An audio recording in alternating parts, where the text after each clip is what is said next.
কে বলছে সেটা বড় কথা নয়, কী বলছে সেটাই হৃদয়ে ধারণ করুন। কে বলছেন সেটা নিয়ে বিচার বিশ্লেষণ করবেন না, ভাবনা চিন্তাও করবেন না।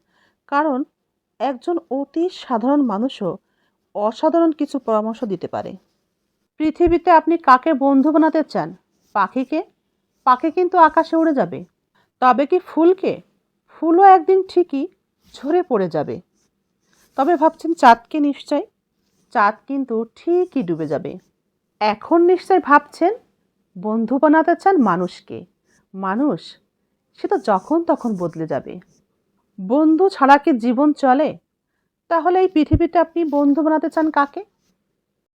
প্রিয় মানুষটি যদি ছেড়ে দিলে ভালো থাকে, তবে তাকে ছেড়ে দিন। মানুষটি যদি ছেড়ে দিলে ভালোই থাকে, তবে তাকে ছেড়ে দেওয়াই উচিত। কারণ ভালো রাখার নামই হচ্ছে ভালোবাসা। জীবন সঙ্গী হতে হবে বিশ্বাসী। অন্য সব পাখির মতো তাকে উড়তে দিলেও সে অন্য কোনো ডালে গিয়ে বাসা বাঁধবে না। যাকে বিশ্বাস করলে বিশ্বাস ভেঙে দেবে না। কেউ যদি জীবন থেকে ছেড়ে যাওয়ার ইচ্ছা পোষণ করে, তবে তাকে ছেড়েই দিন, তাকে মুক্ত করে দিন। কারণ খাঁচায় পাখি পোষা যায়, কিন্তু মানুষ নয়।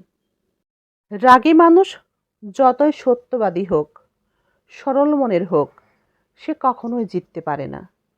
তাই তো আমাদের সৃষ্টিকর্তা, আমাদের প্রিয় নবীজি রাগ করতে নিষেধ করেছেন। রাগ করাটাকে হারামও বলেছেন।